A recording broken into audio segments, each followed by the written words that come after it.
The biggest mistake I made in my business was not hiring a professional to help me with my money. Not just my taxes, but the actual plan I had for my business. I was completely lost on how to handle taxes, what to do with profit, and how to maintain my income. I had to find a better way. That's when I found Core Financial. Core Financial is a team of tax professionals that actually care about building real relationships with their clients. They run my books, keep me up to date with my finances, and make sure I'm taking full advantage of all of my tax benefits. Are you struggling with your finances? Look no further. Core Financial is a brand that is nationwide that can help you with your business. Both Nick and I are huge fans of Core, and they can help you too. Check out howtofilmweddings.com/core to schedule a consultation today. Core Financial, real relationships, no surprises.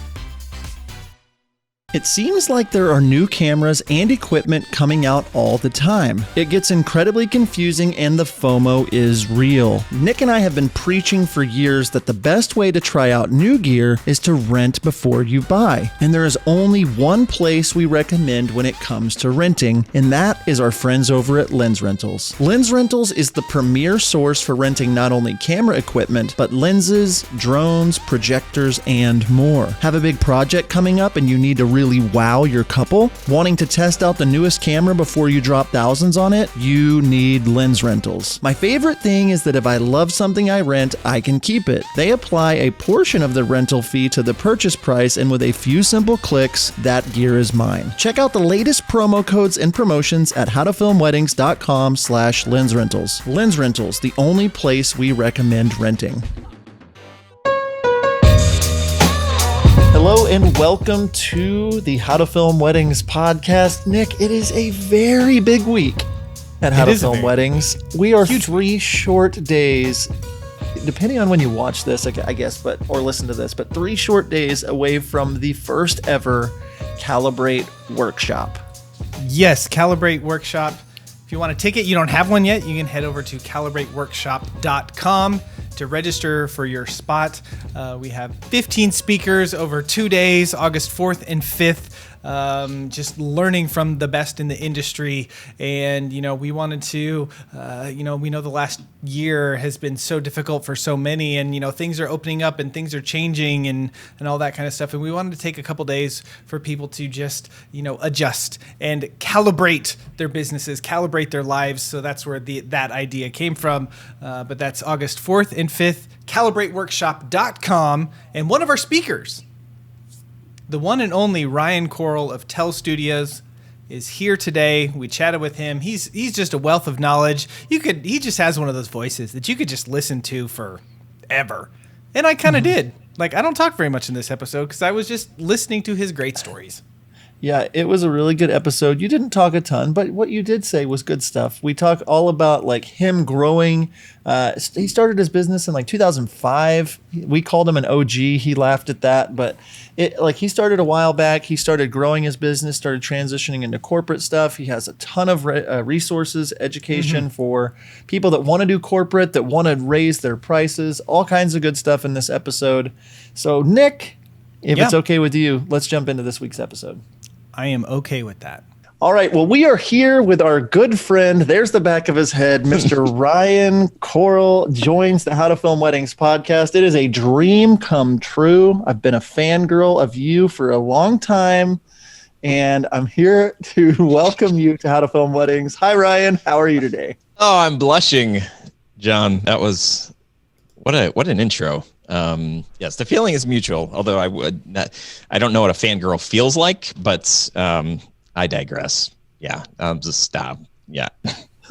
So Ryan Koral from Tell Studios, Studio Sherpas, why don't you tell us a little bit about who you are? Because you're kind of like an OG when it comes to the educational space for weddings. I know you do some commercial stuff, but give us a little picture into your world. Thanks, man. Well, thank you guys for having me. And it's funny that you even say OG in the wedding world, because for me, I come from a place where there are OGs in my world that are older and that wiser and have been doing this longer than I have. So it's just weird to be that you put me in that category.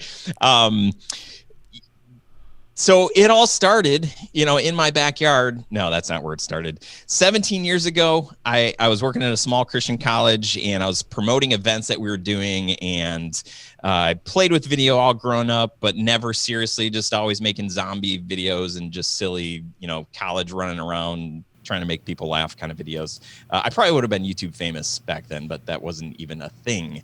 So I convinced the college to buy me a computer and a video camera. And so I started shooting, started editing, creating these little promos for the college. I fell in love with kind of like real life storytelling stuff through videos that I'd seen at our church. There's incredible production team they would just put together these amazing transformation stories of people.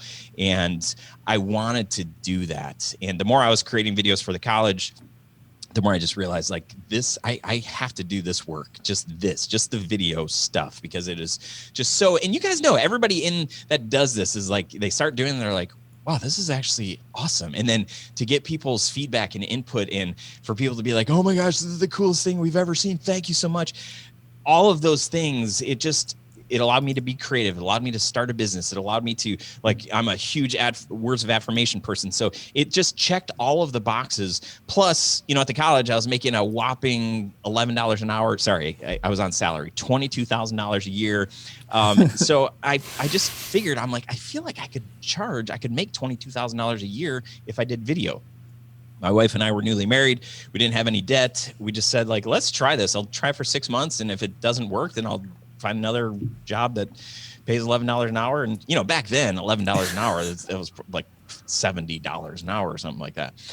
So anyway, did it. I hit my microphone, and then it worked. The college hired me. They contracted me to do work. The church that we were going to, they were hiring me to do different things. And then finally, eventually, somebody that didn't know me hired me and gave me money and said, we want you to do a video. And then at that point, I knew it was like legit.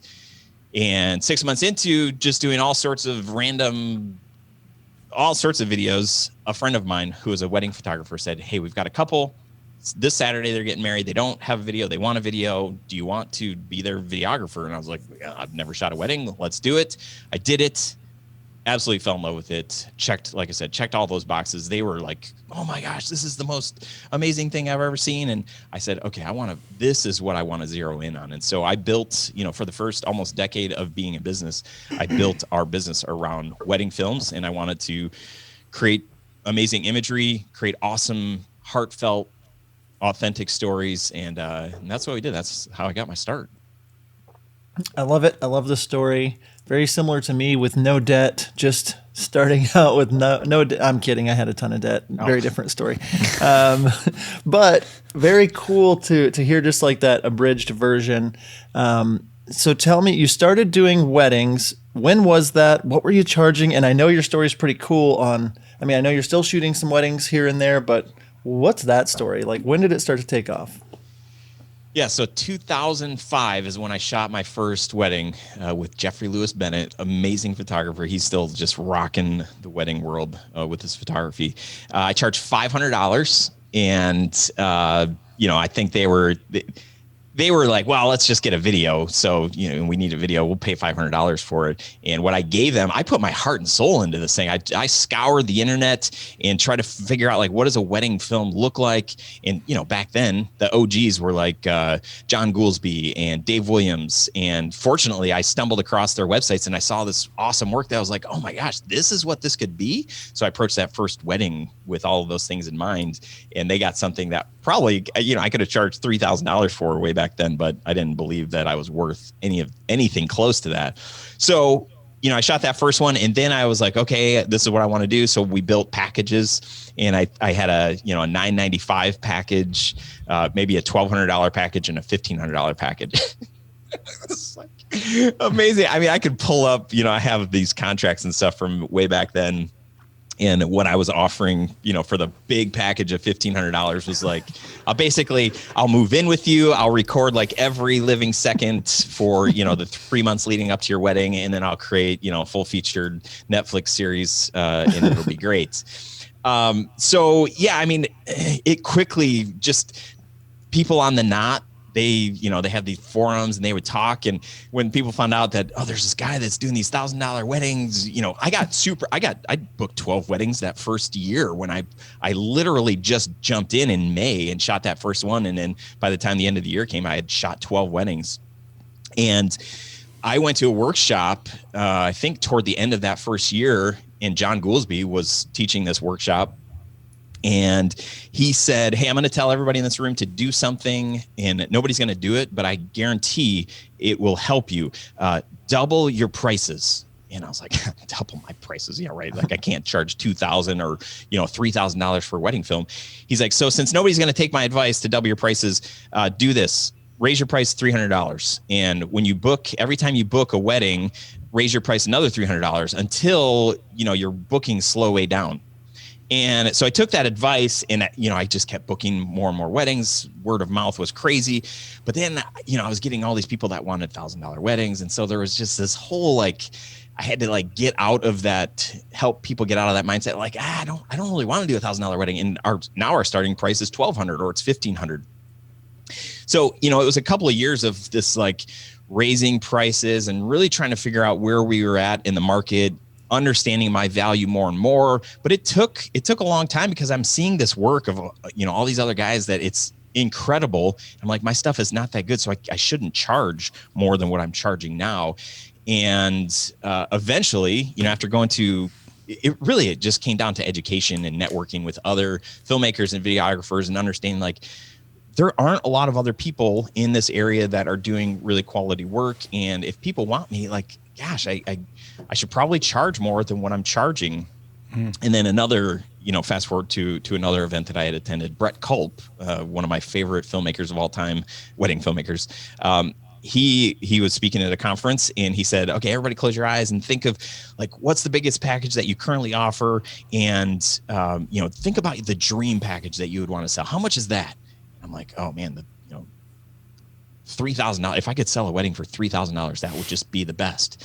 And then he's like, okay, now I want you to double the price of that, back to this whole idea of doubling. And I'm like, $6,000? There's no way. Long story short, he's like, well, I ended up booking a $20,000 wedding. And I'm like, oh my gosh, $20,000. So that just broke this glass ceiling that I had in my mind, which I think is just such a relevant topic for us today to think through. Whatever you think is more money than somebody would spend on a wedding, you're wrong. I mean, people will spend more than what you think. And we just get comfortable with what we offer. And it's I don't want to have an awkward conversation of how dare I think I could charge that much? And I just say all that to say, over the years, we eked our pricing up and up. And then as we transitioned, we started doing more corporate work. We said, hey, let's just price our wedding stuff similar to what we would price our corporate stuff instead of vice versa. We only charge this much for our wedding, so let's not charge much more than that, if anything, for our corporate stuff. We said, hey, if we're getting booked for corporate stuff, let's just raise the starting price of our weddings so that if we're getting booked for either, we're super pumped. We're not feeling oh yeah, we'll do a wedding and we're not going to make as much, but it'll be super fun and great. We said, no, let's keep this model the same. To eventually, we have booked multiple weddings for over $20,000. And it's just a testament to somebody like Brett, who even made me think that was possible. And we eventually got there. So I don't know. Am I talking way too much? Cause you guys are just both sitting there. Just okay. I am listening. I am listening to you talk. You have such a soothing voice and you're going at a pretty fast pace, so it's kind of hard for me to interject, but I think it's a good story. It's a really good story. And one thing Slow down. excuse me, one thing that has been coming up over and over again, John and I have been doing quite a few mentor sessions lately, is it seems to be that so many people are just struggling with themselves getting in the way. Yes. I'm not good enough to charge this much, or yes, I'm charging this much, but it just needs to be better, not in thinking, just through this thing. And the thing that is getting in the way isn't people not hiring them, isn't their work, because the people that we're talking to have really, really solid work. It's themselves and their mental blocks and getting over that hump. And so it's encouraging, one, to know that someone like you, who I know is very successful in your business today, came from those same thoughts. Like, you're no different than I was, and that I don't know if John really ever struggled with this, because I'm sure he did. He just seems like he doesn't. But like had these struggles of, I can't charge $2,000. I can't charge for, and here we are. You're booking $20,000 weddings. I booked a $12,000 package earlier this year. I know John's booked, 15 whatever $1,000 packages and all this kind of stuff. And so it's to me it's refreshing to hear that these struggles that you have had, I have had, and it's like all of us have it, and all of the listeners out there are probably like, I'm the only one that really thinks this way or kind of feels this way, but that's not the case and not true at all. That was my point. That's why I didn't segue into like asking you a question or anything. I just made a point. I'm going to just let it sit there and we'll see what happens next. If you're out there listening, let's all just close our eyes for a second. Take a deep breath. Imagine the largest wedding package that you could ever have. Your dream. Double it. Quote me on that. That's me. I made that up. Yeah, John Bunn. Courtesy. Thank you, man. That was great. At John Bunn with an underscore. Be sure to follow on Instagram. No, but for real though, it's cool to watch. You started in 2005 and you said something. You said immediately you went and started to learn and grow and get better. And then you were at a workshop within the same year. And it seems like, we know each other. We're pretty good friends at this point. We went to Arizona and hung out a couple months ago. I've been in a pool with you. I have a small crush on you. Whatever. It's fine. I saw you in your boxers. Don't put that in the, don't. I started locking my door after that. Yeah, it's whatever. It's fine. It's fine. What happens on Dude Trip? No, but you started immediately going after education. I know that you're like a podcast guy, a book reader, you're always trying to acquire knowledge. Where did that have to do with your growth, seeing these numbers? Because a lot of people see these numbers and are like, okay, cool, I'd love to charge 20 grand, but I see that as part of the DNA of your business of like investing into you. What kinds of things did you do to invest into you, into your company, so you could raise those numbers? Well, I mean, it comes down to, for whatever reason, I think growing up, I always wanted a mentor. I loved Karate Kid. I love Miyagi. I love Yoda. He's not in Karate Kid, Star Wars, but all of these these mentor, these sage figures that have this amazing advice. And I if I saw somebody that had that, whether it was like my football coach in high school or my physics teacher or my first boss at the college, there are these people that had significant life experience.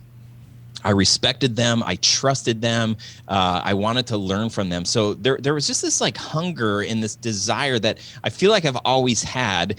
And so I've just tried to surround myself with people that I think are life-giving, right? There are the people in my life that are, that try to suck the life out of me, not even intentionally.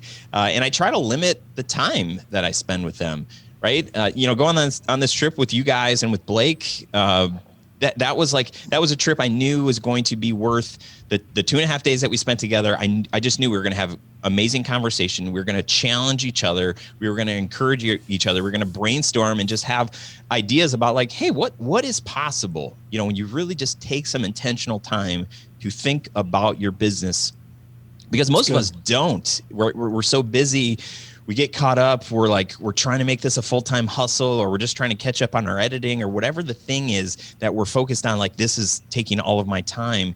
It's really hard. Like, where do you find time to like educate yourself or to get away for 3 days and go to an event? And how do you do that without like your business suffering?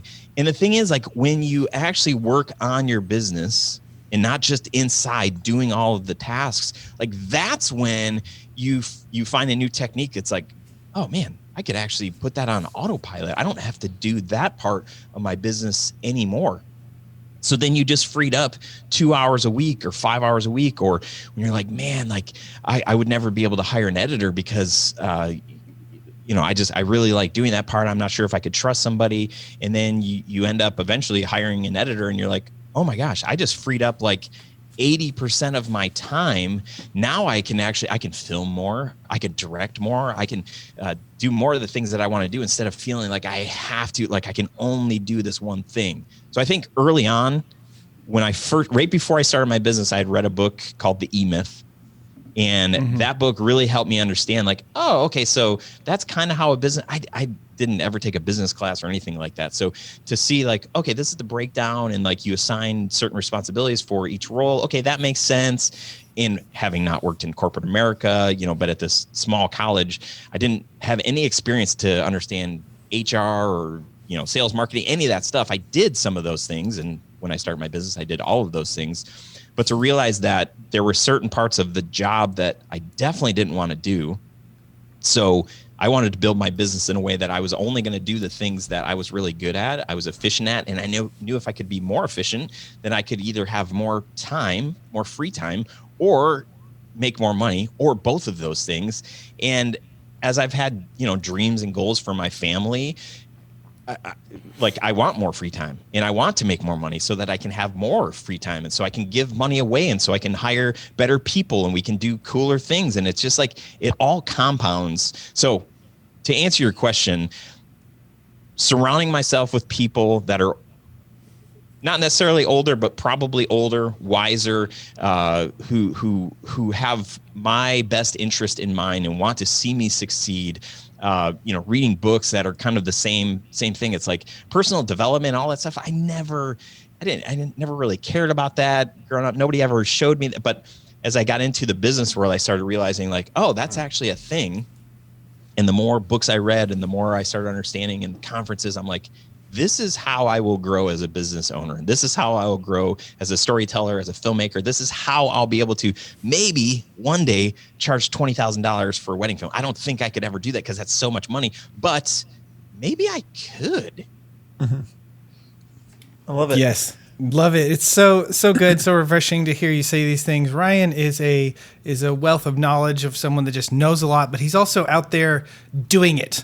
Like he's out there booking, the big jobs, and he's building these relationships and networking and all that kind of stuff. And John, did we mention that he's actually speaking at Calibrate that's happening in just a couple of days? Did we say that? Ryan, did you know that? Wait, what's happening? Yeah. Tell me more. Yeah. So we are going to talk about all of those things. He's going to share with you some of the things that he's going to talk about. We'll tell you what he's going to talk about at Calibrate. And we're going to do that right after this break. Hi, it's Michael from Wedditor. We want to thank everyone for the incredible support we've received since sponsoring How to Film Weddings. Yes, we've had some growing pains, but we've had far more wins. And we're doing something that's never been done. We're a remote team of over 50 editors in 10 countries. I often joke that we're as much a logistics company as we are a creative company. Right now, demand is off the charts. And we don't just say yes to everyone and scramble to figure it out. That's why we're asking you to help us help more of you. In short, we're looking for more talented Wedditors. Part-time or full-time, work from where you want, when you want, as long as you hit deadlines and deliver quality. It's a chance to get paid while growing as an editor. Our project managers work with you, explaining why something feels right or doesn't, because there's always a reason. If you're interested, we'd love to hear from you. Go to wedditor.com/editor and fill out our form. Okay, we are back from break with Ryan Koral, Tell Studios, Studio Sherpas podcast. Really, guy that knows a lot of stuff. Lots of education. I'm going to start this over. He said stuff. No, you're not. No, you're not. Blake, do not start this over. This is gold. So 2 episodes in a row where he said stuff. Okay, good stuff. It's good stuff, John. I'm just going to sit back and, No way, man. It's great. Ryan's here. He's doing awesome. You did mention Studio Sherpas. We didn't talk about this yet, but we're going to get into this. Yep, he's got something on the screen there. The heart. In his... there it is. Yeah. But we were talking about mindsets. You said something earlier about like this glass ceiling that was broken. We started talking about like investing into you. I do want to kind of like transition to talking more just about like these. You said you started doing corporate jobs and that they were big. So like you raised your wedding prices. I know one of the things you're going to kind of mention, I think it calibrates just like booking bigger jobs, doing different like things outside of weddings. What was that transition like for you? Are you done with weddings now? What did that look like? What kind of advice do you have for someone out there listening that is like, man, I could fill in some extra time, on the off season with some of these corporate things? Yeah. So for the first bunch of years of running a business, like we probably doubled business over, the first 3, 4, 5 years, something like that. And I was having coffee with a financial guy who's like, he was part of the Chamber of Commerce. Wow, I am going through puberty, so I did. I just want to mention that real quick. Yes. So anyway, so I meet this guy from the Chamber of Commerce who he was trying to sell me on his services. I don't even know what he did, financial planning or something like that. He said, "Hey, send me your financials, and then we'll meet for coffee, and I'll review the stuff with you." So I sent him, whatever I had. And I will say, super smart to have a bookkeeper as soon as possible in your life. So if you don't have one, get one. It will just make all of the things better for the people that actually know how to do stuff with the numbers. So I'm sitting at coffee with this guy, and he's like, "Man," he's like, you've got a really cool business. Like, and it's doing well. 6 months out of the year, you guys are crushing it. May through October. He's like, "What are you doing this other 6 months?" Because as I'm looking at your financials, not much is happening in these like late fall, early winter. I'm in Michigan and we're not shooting weddings. So I'm like, well, we shoot weddings during that time. That's when we're collecting most of our money. And then when the late fall and winter happens, we just start marketing and we're editing, we're finishing up projects and thinking about the next year and just marketing. And he's like, "Okay, well, have you thought about like, is there any way to do what you're doing these 6 months out of the year that you can do during these 6 months out of the year?" Anyway, it was the first time that I realized like, wow, there is a big gap here. And I do, I love marketing and I love kind of like thinking about the business. And that's what I would do during the off season. But not realizing that if we produced as much content these other 6 months, like I couldn't even fathom. I was thinking like, well, double our revenue. That would be insane. So I was thinking, I'm like, I have a comfortable living, like I'm making enough money. I couldn't even imagine making twice as much. I didn't desire that. I didn't think like, oh, I want to make this much money. I never even said, how much money do I want to make? I just wanted to survive. The fact that I was doing video, I was creating awesome stuff and people were loving it. And I'm, networking and building all these cool relationships. To me, I was living the dream. And it wasn't until we had our second kid and my wife was like, "You need to get out of the house." We're still happily married. She just wanted my business out of the house. She didn't want me, she wanted me to stop bringing clients in, and I had an employee who's coming to the house. And so, everything came to this moment where I had to make a decision. Did I actually want to move out of the house and do this? Because if I did, that just meant I needed to take this business more seriously than I was, because I would take on a lease payment and I would be tied to that. And I was thinking $500 to $1,000 a month for a lease plus all the other things. I'm like, this is real.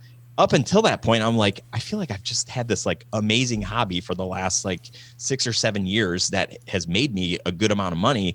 But if I want this to be legit, I need to get out of here and I need to sell. I need to figure out what can we do these other 6 months out of the year.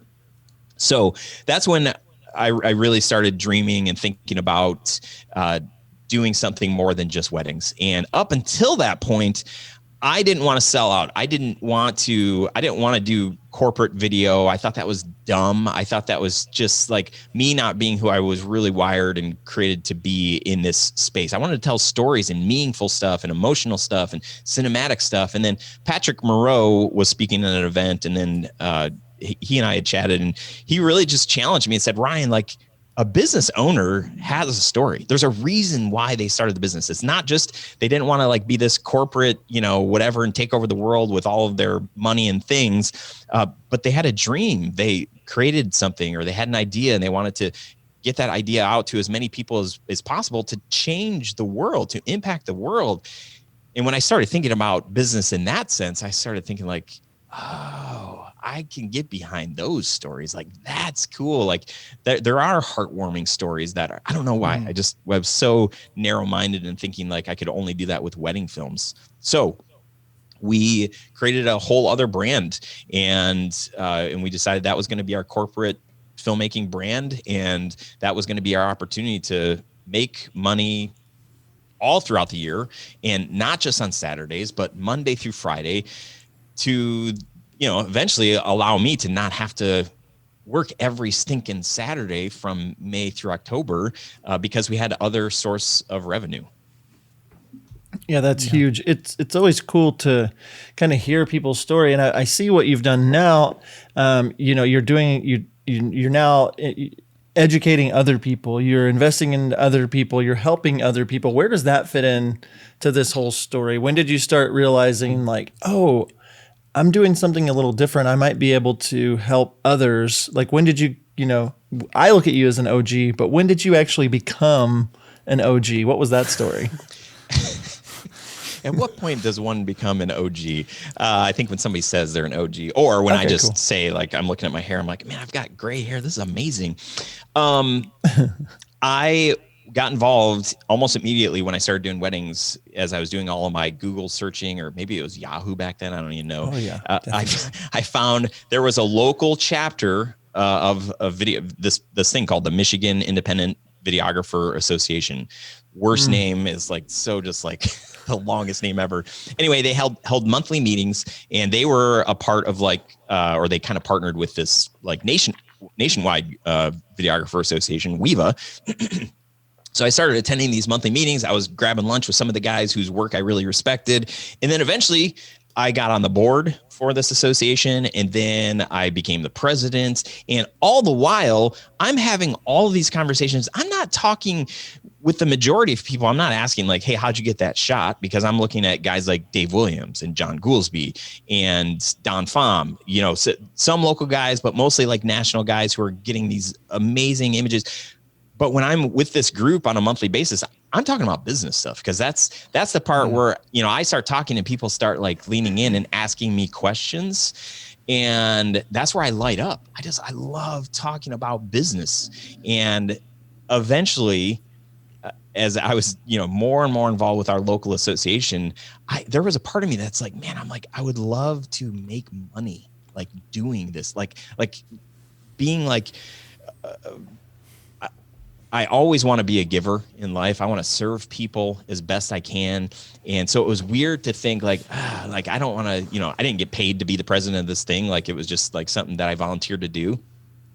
So I did have this inner dialogue of like, could I charge? Like, would I want to charge? Like, is that okay? Is it going to change things if I do? And eventually I realized I'm like, man, I would do this work. I would help coach and mentor and, hang out with more videographers more often if I was getting compensated for it. But I've got a business to run, and I can't do both things, or I can't do them both well. So when I had that kind of epiphany where it was like, well, I want to do it, and I think it's okay. Like if there are people that are willing to like pay me for it, then let me just do this. So Matt Davis and I, years ago, it was 2015, we were driving from a wedding that we were shooting together, and he brought this idea back up because he was doing some coaching years before that. And I was always like, man, that would be so cool. But I'm not going to creep into his territory and do that. And then he brings this idea up, and I was just like, man, do you think I could do that with you? And he's like, are you serious? And I was like, are you serious? And we're like, cool, let's do it. So that's when we brainstormed for a couple of months, and then we launched what is called today Studio Sherpas. And essentially we talk about how to grow a video business, how to start, how to scale, mostly business related stuff. We don't really teach people how to shoot or edit, but it's really like the questions of like, what are the things I need to be thinking about if I want to be around more than a couple of years? Because as an OG, I've seen so many people get into the work for a couple of years, or it's a constant hobby. It's a side hustle that somebody's only charging, and I don't know what number to say here that's not going to be offensive, but that's way undercharging what they could be charging, right? Mm-hmm. So I'll just put that out there. And anyway, I totally lost my train of thought, but that was the goal, was to help equip people, to help them believe the same things that I started believing years ago, that maybe I am worth that much. Maybe somebody would pay me that much. But to encourage and to try to inspire, to challenge people, to sit across from them and really just say like, here's what's true. Here's kind of what you're believing that isn't true. And here's what you might want to do differently so that you can be around for a long time, so you can build a business that's sustainable, that isn't just, hey, I'm coming in for a couple of years, I'm going to undercut everybody's pricing, and then realize in a couple of years, like, I can't live off of this. This costs way more than I thought. It takes way much more time than I originally thought. And when you've got 2 jobs, you've got, maybe your spouse has a full-time job and you've got like a real job and you just do this on the weekends or part-time, you don't have to make that much. But as soon as you say like, hey, I do want to make a living, and I do want to have a savings, and I do want to pay for my kids' college or part of it, and I do want to go on a cool vacation, you've got to charge a lot more money to make those things happen. So that's all I'm going to say about that, unless you've got more questions. That's all I'm going to say about that. Ryan, I can relate. I lose my train of thought all the time. Thank you. I've never lost my train of thought. Ever. Weekly, I'm talking and I don't know where I'm going. Weekly? But, right? Do that multiple times a day. Okay. All the time. Anyways, but what I hear Ryan saying is, if you don't want to be like the Michael Scott Paper Company, okay, where you charge too little and then you need to go back to your clients and ask them for more money, you need to take stuff seriously. That's what you said, right? Like, I just said all that you said in like a sentence. My life as an episode of The Office. Thank you. John has a Michael Scott Paper Company mug that he just held up to the screen. And if you're watching this on YouTube, subscribe to our YouTube channel, youtube.com/howtofilmweddings, and you could see John's mug there.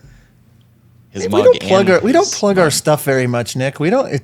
I mean, I like hearing you plug our stuff, but anyway. That was weird. Okay, so you started this podcast, Studio Sherpas. That's where I found you. Like, I went to I did kind of the opposite. Like, I started my business in 2007, and I was too good to ask for any help from like 2007 to like 2016 or something like that. And I went to an In Focus event. It was my first event ever, in I think January of 17, maybe. And like that's where I first heard of you guys, your podcast, and like was opened up to this world of like other wedding filmmakers and connecting with them, and like and just hearing from other people, and like was so inspired, and was like, why didn't I do this earlier? And like I realized how much I loved connecting with people too, and I can relate obviously very well with you with starting this channel. And like there's just something like when Nick and I started How to Film Weddings, it was just like we would do this if we didn't get paid to do this. Like this is so much fun. Like I can't help it. No matter who comes over to my house or where I go, I end up finding whoever's willing to talk about business and about what they do, and like, oh, you could do this, and like it would make you more money. And like, I try to have tact and don't just tell people they need to make more money. But the point is, like, I found what I'm passionate about, and it's like that's the thing I wanted to like really lean into and really get excited about. And that's why How to Film Weddings has been successful, is because we would do it even if we didn't get paid to do it. But you said something like, I would need more time. Like, I don't have time to do this. I have to pay for all these other things. And that was a thing that Nick and I had to get over too in our podcast and our brand. It's like, there are naysayers. It's like, oh, you're just in this to make money. You're just in this, like you're just trying to prey on people. And it's like, I look at all the products that we offer and the thousands of messages that we've gotten over the years of people just being like, you helped me make $50,000 this month. Like, I owe that to you. And we're like, no, you did the work. And like, there's just this fulfillment in helping people and helping them grow. And so that leads me to want to talk about Calibrate Workshop. We're going to be doing a lot of talking about that after this break. Finding the perfect song for your wedding film can be so frustrating. We spend countless hours searching for the perfect song. When it comes to licensing music, Nick and I both love MusicBed. Not only do they have the best music, but their website makes it so easy to find the perfect song and to find it fast. We have both been using the MusicBed's wedding subscription for years and cannot recommend it enough. Not only are they adding new music from incredible musicians like Chapters, The Light, The Heat,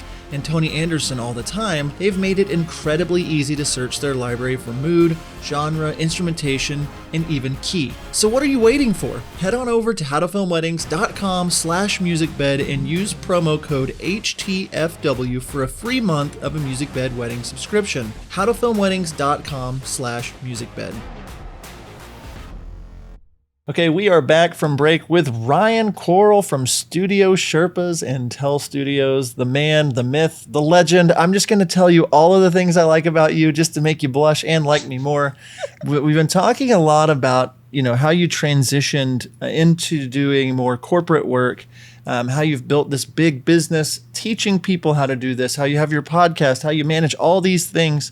And I would love to just kind of talk to you about that. Like, what would I do if I wanted to get into some of that? Like, where would I go? How, like, what resources? I don't even really know what I'm asking, except for where would you go with this? Where would you go if you're out there listening? Like, I'd love to fill my calendar in. What advice would you have? One of my favorite stories is when we made this transition. We started this other brand. Our wedding brand was called Epic Motion. We created our corporate brand called Tell Studios. Actually, no, I'm sorry. It was just Tell back then. People are like, Tell? Like T-E-L? Anyway, the website was gototell.com. We thought it was cute and whatever. Anyway, we start this separate brand, and I had an email list. I had created an email list from our past clients and people who had inquired. And so I would send out a monthly newsletter that would point people to our blog and just kind of share like recent work and, ideas and how they can make their wedding video better, all that kind of stuff. I sent out an announcement to our list and just said, hey, in case you don't know, we started a corporate brand. And, if you work at a business or something like that, we would love to talk about doing a video for your business. That very day got a response from one of the very first bride's wedding who I had shot years before this. And she said, and I really haven't even kept in contact with her, maybe one email every other year or something like that. She said, oh my gosh, we just had a meeting today. She worked at a PR agency and they were talking about video. We need a video. And I got this email in my inbox today. Like, I didn't even think to ask you, I know you did our wedding film. I didn't think to ask you if you could do, video for where I work. And I'm like, obviously you can, what, but here's the thing, like, we are all so simple-minded, and I'm saying like me, sometimes we really need to be told very specifically, very clearly, what is it that you can do for me? How can you help me? Like what, so if I say I'm a wedding filmmaker, that excludes everything else outside of that, just because naturally that's where our mind just sits. Like, we just like, okay, all right, you're a wedding film. That's how I'm going to define you. That's how I'm going to think about you. And that was for her, for Andrea. That's how she thought of me. But as soon as I said, hey, we're actually doing this too, she was like, oh my gosh, she put two and two together, which, I'm like, seriously, you didn't think that we could do this incredible job? My point being, you got to tell people. And if you've been doing weddings for any length of time, you have like an amazing resource of people. When we were building the wedding brand out, I said, I started seeing these wedding films from all these other guys like Brett Culp and super fancy and like, oh my gosh, I'm like, I would love to shoot that. I was like, what is that called? Oh, luxury wedding. Okay. Yeah. High-end luxury wedding where people are going to have a lot of money to spend. To go after luxury weddings where people are spending $50,000 or $100,000 or more, guess what? Somebody is paying for that wedding. It could be the bride's father. It could be the groom's parents, whatever. Somebody that's probably a parent or the bride and the groom are paying for this like massive wedding. So guess what that means? They probably work somewhere, or they have very rich, parents or grandparents that just give them money every month. And they probably need video for whatever the thing is, or they could use video. So if you just tap your current network not in a salesy weird way, but in a way it's like, hey, I would love to be doing this kind of work because you really believe that you could serve people in a powerful way. As soon as you start believing that, what you're doing is not selling because you believe so much that what you're doing can help somebody. Same thing with, wedding films. I think I'm going to charge at least $20,000. Our pricing doesn't start at $20,000, but in my mind, I'm like, it is worth it because we're going to capture this, this, and this. And like, as the years go by and what we're going to be able to create for you, the value of that is like, you can't put a price tag on that. So I'm going to put a price tag of $20,000 and you're going to pay and it's going to be amazing. When you can really believe that the piece that you're going to create is going to help a business make more money or save them time, which gives them freedom or allows them other opportunities to make more money, that is worth something.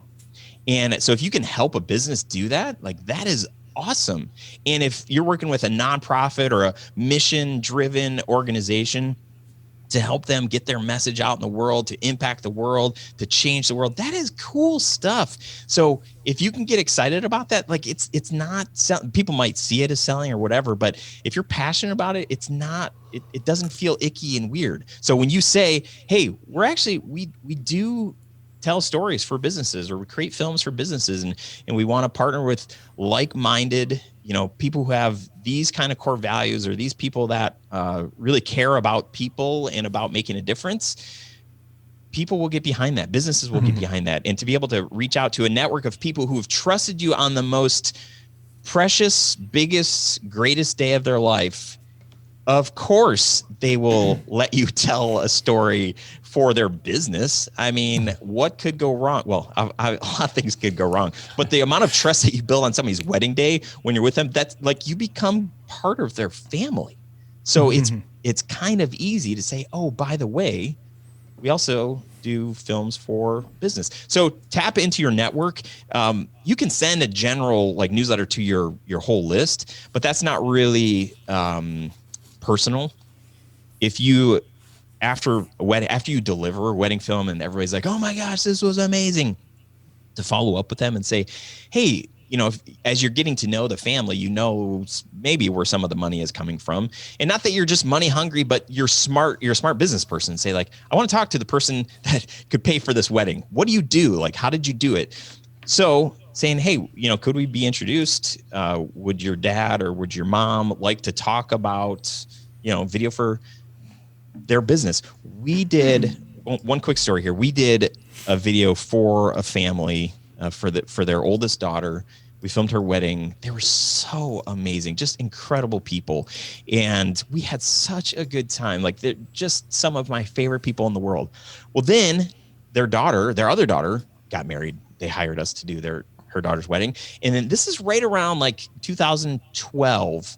We were struggling like as a business. And the dad asked me, he's like, hey, so, Ryan, how's it going? This was at his second daughter's wedding. How's business? And I was like, it's not going that great. And he's like, well, oh man, like, what's the scoop? And I'm like, well, we're just, we're financially, we're just not where we want to be. And it's a hard time for us. And, so me, like, not trying to be somebody I'm not, like, that's maybe to a fault, where I'm just going to say, like, here's how it is. Like, if you really want to talk about this, like, it's not going that great. And so he pulled out, he had it in his pocket, he had a business card. He's like, I want you to call me when this wedding's over, call me. And this guy, we shot his third kid's wedding. We shot his parents' 50-year anniversary video. Just this whole, like, they have spent so much money with us. He was the CEO of this massive plastics company, and we did this huge 5-figure job, multiple jobs with them. And it was like we were part of their family, and he wanted to take care of us. If I would have told him that, hey, we're all good, he wouldn't have given me his business card. I probably wouldn't have like checked in and said, hey, do you need video at your business? But had I done that, had I said, hey, we'd love to do that. We do weddings, but we would love to do more than that. We'd love to serve your family even more because we love you guys. There's so much opportunity out there that a lot of times we don't realize it. And then we don't really know, like, what are some of the steps that we could do to start those conversations. That's really good. I'm happy you found your point, because if not, that would have really sucked. But I'm happy you found it, because that was really good. What do you mean? Nobody knows that I lost my point because Blake edited that out. That was great. Don't Thanks, edit Blake. it, Blake. No. I was going to say one thing. Money today. One thing that I was thinking about while you were sharing that is, I know when we've had Patrick Moreau on the podcast a few times, one of the phrases that he has said, like, over and over again, he's like, you guys have a unique skill set. Like, wedding videographers have a unique skill set to do something. And the fact that so many of us would just let that go to waste because, oh, I don't understand how corporate video works, or I don't understand this, or I don't know that. He's like, there are people out there that do not understand how to work a camera. They do not understand how to light. They do not understand how to edit. And you guys can do that. So it makes sense if that's the direction that you want to go. If you live in a cold weather place or a hot weather place where you can only work 5 months out of the year doing weddings locally, it makes sense to do something in the skill set that you have. And that definitely seems to be what you have done. Well, I know that that's what you have done. And then almost to the point where you're now like almost full on corporate stuff. And you're like, well, we have weddings on our website. If someone wants to hire us, we'll do it. But that's not your emphasis anymore, because this other thing has just blown up, and that's where you're spending your time. Yeah. Yeah. I would say, up until, I don't know, last 3 years, we probably on average have shot like 1 or 2 weddings a year. This year, I think like everybody else, like bookings are just up because everybody's trying to backfill from last year and whatever. But we'll do, 2, maybe 3 a year. And that's fine. They're super fun. I always tell people if weddings were Monday through Friday, 9 to 5, I would do them full time. I love them. I'm good at them. They're super fun. I just love people, and, people on their happiest day of their lives, like that. Who doesn't want to be around people on their happiest day of their lives? But yes, as I've kind of grown and seen like where my sweet spot is, I want to build a business that can operate without me. And, we found our niche in this kind of like business corporate world. And that's what we're pursuing. And, maybe one day I'll do. Actually, when we hung out in Phoenix, and you guys were sharing some of your most recent trailers and stuff, I was like, man, it makes me miss, doing weddings as much as we used to, because it was so fun to get that, like, constantly, wow, look at this shot and look at this edit. And there are definite parts of that that I do miss. Well, I know you have a lot of resources when it comes to this sort of a thing, and getting to like our story, getting to meet you maybe a couple of years back now, you reached out to me, which was super cool. Just like, hey, you guys are doing such good things with how to film weddings. If you ever just want to hang out, let me know. So we started chatting a little on Zoom. You were like, hey, I'd love to give you a couple of just free coaching calls. I'm like, what is this? Like, I look up to this guy. Like, there's never been anyone. Like I said to my wife, it's like I've always been the guy that did what Ryan's doing for me. It's nice. Like, it was like your heart is solid gold when it comes to like, you just want to invest into people and you just want to help people. And like, you can see that like there's just a passion for that mixed with this passion for business and just getting to know people. So you're a really good dude. So that's a really good thing. Thank you. And it's cool to call you a friend, and it was great to hang out with you in person. I know you have a lot of resources. I want to talk about those here at the end, but before that, we have mentioned a couple of times you are speaking at our Calibrate workshop. Can you kind of tease the listeners maybe that are already purchased a ticket or are on the fence, because it starts in 3 days from today? What are you going to be talking about? What can they expect to hear from you in your session when you chat? Yeah, that's great. So maybe I should create my outline for my session. No, I'm just kidding. By the time people are listening to this, I'll definitely have it down. Yeah. But we're going to talk about, I would love to touch on like how to price yourself in corporate world. Really, what are some practical things that you can do to get started? Obviously, I've shared like one major tip. It's like tap the network that you currently have.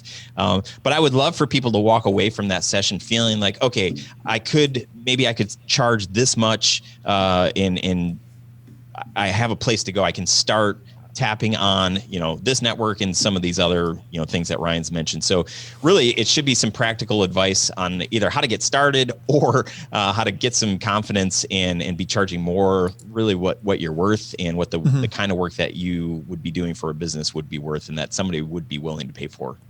Yep. I love that. And what's cool about this type of a talk is, as How to Film Weddings, we haven't done a ton of content on corporate things, adding extra revenue. But even if you're not into that, if you're like, I'm full weddings, that's like talking about knowing your worth, knowing how to raise your prices. There's no better coach on that. I know you teach thousands of people how to do that. And so I want you to talk a little bit about your resources. Where can people find you? All that stuff. Yeah, but I mean, best place is the podcast. It's called Grow Your Video Business. Used to be called the Studio Sherpas Podcast. And I don't know how many of you know Matt Davis, but unfortunately, Matt is not a part of Studio Sherpas anymore. He's still a good friend. But we just, he had to focus on his business. And I was like, you're the biggest jerk ever, so get out of here. Just kidding. That did not happen. But we kind of rebranded the podcast. So now it's called Grow Your Video Business. And if you just search, in the places you can find that podcast.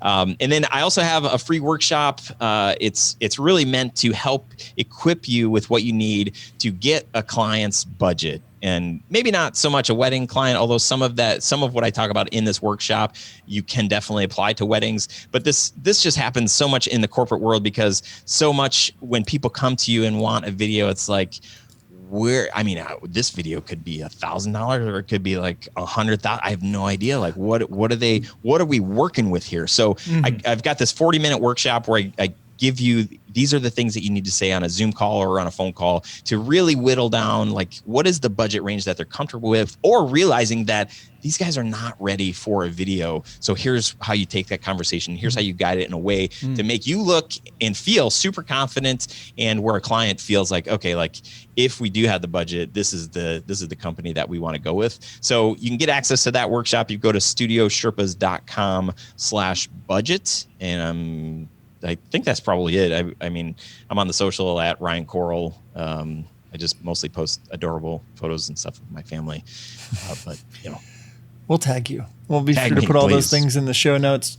Ryan, thank you so much for taking the time. I know you're a busy guy, vacationing for months at a time and stuff these days.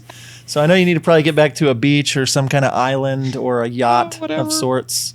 So, no, we appreciate your time. Thank you so much. And listeners, be sure to check out Ryan. Follow him. Ryan, thank you so much.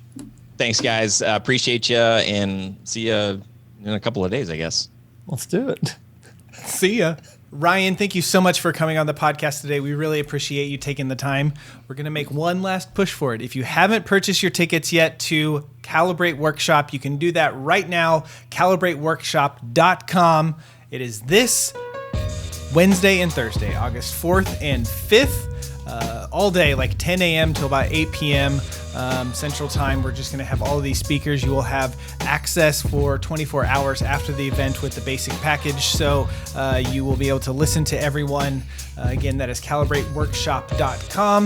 If you have any questions about the workshop or anything, be sure to reach out to myself or John in our Facebook group or on Instagram at How to Film Weddings. John, it has been great to see you again, to hang out with you again. Ryan, thanks again. And listeners, until next time, we will see ya. See ya. Are you looking for a better way to deliver your wedding films to your couples? Look no further. Our friends over at WedFlow provide the most flexible video delivery solution on the market. WedFlow is pay per project with no large upfront cost or commitment, and you can cancel anytime.